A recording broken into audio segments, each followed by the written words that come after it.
Twelfth chemistry में एक बहुत बढ़िया टॉपिक है, वो है आपका शून्य कोटि अभिक्रिया और आपका प्रथम कोटि अभिक्रिया के लिए समाकलित वेग समीकरण। इसके बारे में बोर्ड में 5 नंबर पूछता है। तो आज हम शून्य कोटि के बारे में चर्चा करेंगे, अगले दिन हम चर्चा कर लेंगे प्रथम कोटि अभिक्रिया के समाकलित वेग समीकरण के बारे में। तो सबसे पहले आज चर्चा करते हैं शून्य कोटि अभिक्रिया के लिए समाकलित वेग समीकरण।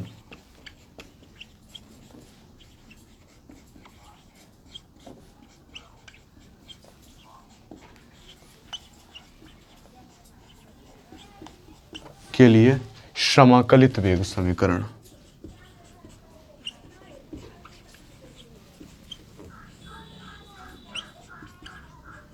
समाकलित वेग समीकरण के बारे में चर्चा करेंगे। तो सबसे पहले समझते हैं कि शून्य कोटि अभिक्रिया कहते किसे है। तो जब अभिक्रिया की दर शून्य घात के समानुपाती हो जाता है, जब अभिक्रिया की दर शून्य घात के समानुपाती हो जाता है तो इस प्रकार के अभिक्रिया को शून्य कोटि की अभिक्रिया कहते हैं। तो अगर मानते हैं कि एक अभिक्रिया R2P, R से P रिएक्शंस हो रही है, R मतलब है आपका रिएक्टेंट, P मतलब प्रोडक्ट बन रहा है, R मतलब है रिएक्टेंट, P मतलब प्रोडक्ट बन रहा है। तो इसके लिए वेग समीकरण क्या होगा? इसके लिए वेग समीकरण होता है तो dr बटे dt। तो वेग समीकरण इससे पहले वेग समीकरण के बारे में पढ़ना होता है, लेकिन अब जितना बात हम बताते जा रहे हैं उतना बात आप याद कर लीजिए, आपको बोर्ड में 5 मार्क्स मिलेगा। डेल्टा dr बटे dt बराबर वेग समीकरण होता है k r की घात n। तो जहां n अभिक्रिया की कोटि है, n क्या है? अभिक्रिया की कोटि।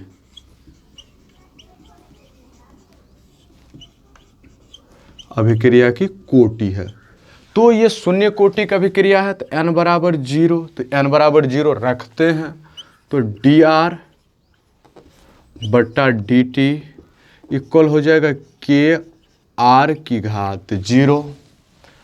तो dr बटा dt ये k, इसका वैल्यू क्या निकल कर आता है? 1। किसी भी संख्या पर अगर पावर 0 होता है तो उसका वैल्यू 1 होता है, तो 1 से मल्टीप्लाई कीजिएगा वही रहेगा।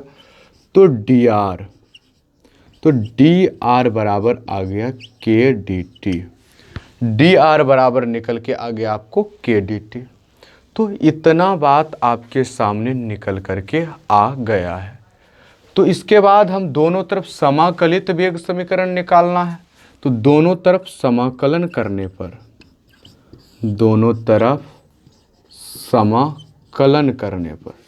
तो समाकलन भी करेंगे। बायो वाला बच्चा जरा सा ध्यान रखिएगा, जितना बात कर रहे हैं उतना। अब बायो वाला मैथ्स बड़ा एलर्जी होता है, एलर्जी नहीं रखना, पूरा दोनों तरफ समाकलन करने पर। तो dr बराबर ये हो जाएगा k कांस्टेंट है, ये बाहर आ जाएगा, तब जाकर अंदर में ये आपका समाकलन लगेगा। समाकलन का सिंबल ये है। तो अगर देखिए अब समाकलन है तो इसमें लिमिट लगाना जरूरी है, तो लिमिट लगना जरूरी है, निश्चित समाकलन होना जरूरी है। तो अगर t बराबर 0 पर अभिकारक R की सांद्रता क्या है? R नोट है, R 0 है मान लेते हैं। अगर t बराबर t होते होते इसकी सांद्रता क्या हो जाएगा जी? अभिकारक की सांद्रता R t हो जाती है, अभिकारक की सांद्रता R t हो जाती है। तो ये बात है आपको। तो इसमें क्या लिमिट यहाँ पर क्या लग जाएगा? तो R नोट से R t तक, R नोट से, और ये टाइम के लिए है तो 0 से लेकर के t तक।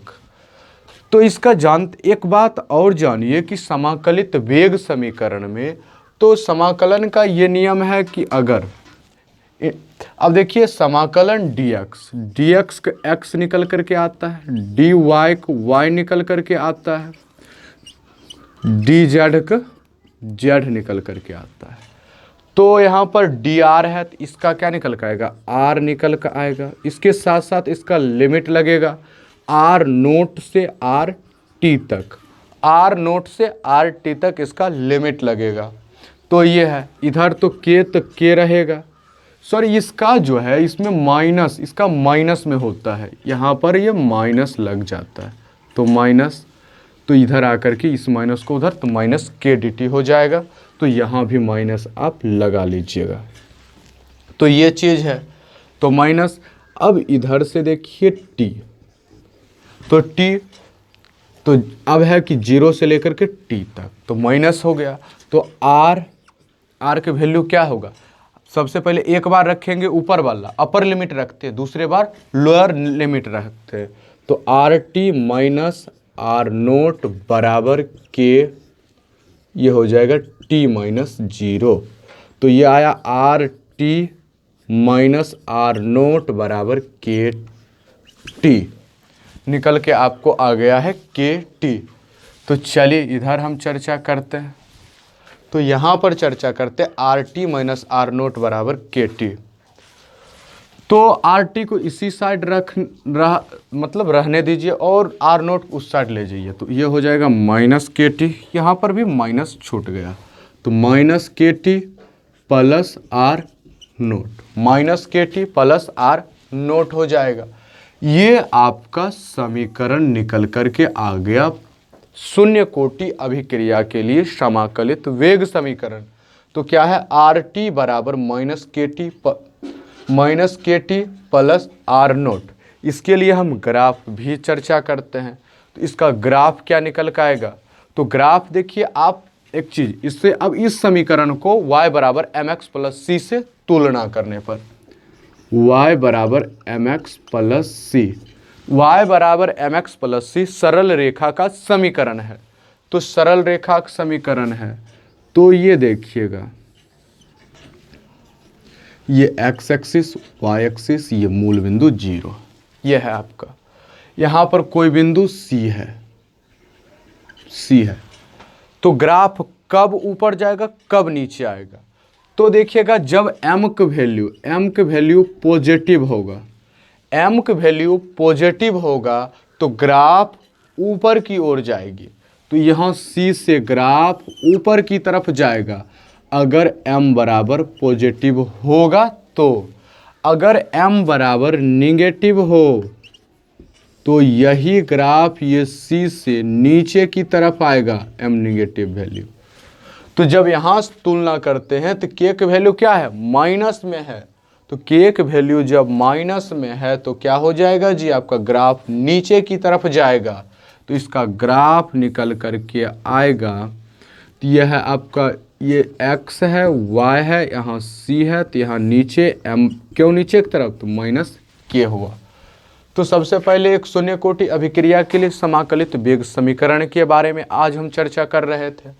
तो चर्चा हमने R से P एक रिएक्शन हुआ, तो इस रिएक्शन के लिए वेग समीकरण तो माइनस डी आर बटे डी टी इक्वल के आर का घात n होता है, जहां n अभिक्रिया की कोटि है। तो n बराबर 0, तो शून्य कोटि अभिक्रिया की चर्चा कर रहे हैं, तो कोटि क्या होगा जी, शून्य। तो n का वैल्यू रख दिए तो क्या निकल का आया, तो माइनस डी आर बटे डी टी बराबर किसी भी संख्या पर पावर 0 होता है उसका मान 1 आ जाता है। तो ये हुआ डी आर बराबर माइनस के डी टी, तो डी आर बराबर क्या हो गया, माइनस के डी टी हुआ। और दोनों तरफ हमने क्या कर दिए, तब समाकलन कर दिए। तो दोनों तरफ समाकलन करने के बाद क्या आया, तो देखिए, तो डी आर तो समाकलन हुआ और के कांस्टेंट था तो वो बाहर आ जाएगा। तो अगर हम क्या, तो लिमिट लगाना इसमें ज़रूरी था। तो t बराबर 0 पर r की सांद्रता r नोट थी, तो हमने r नोट से लेकर के आर टी तक लिमिट लगाया माइनस के, और 0 से t तक लिमिट लगाए, तो ये हुआ dt। तो ये हो गया। तो ये बात आपको r, तो ये r की सांद्रता, अब लिमिट जब भी इंटीग्रेशन हटता है तो आपको क्या होता है जी, लिमिट लगता है। तो आर नोट से आर टी तक जाएंगे और इसका वैल्यू आता है upper limit minus lower limit. तो R T minus R naught बराबर माइनस के टी निकल के आया। तो इधर माइनस था, उधर जाकर के प्लस हुआ, तो आर टी बराबर minus K T plus R note निकल के आ गया, y बराबर एम एक्स प्लस सी से हमने इसका क्या कर दिया, तुलना कर दिया। तो y बराबर एम एक्स प्लस सी से तुलना करने पर, सरल रेखा के समीकरण से तुलना करने पर इसका क्या आया जी, इसका जो ढाल हुआ वो नीचे की तरफ चला गया। जब ढाल नीचे की तरफ चला जाता है तो क्या होता है जी, अभिक्रिया में अब m का मान जब ही निगेटिव होगा, तो निगेटिव होता है तो उसका ग्राफ नीचे की तरफ जाता है।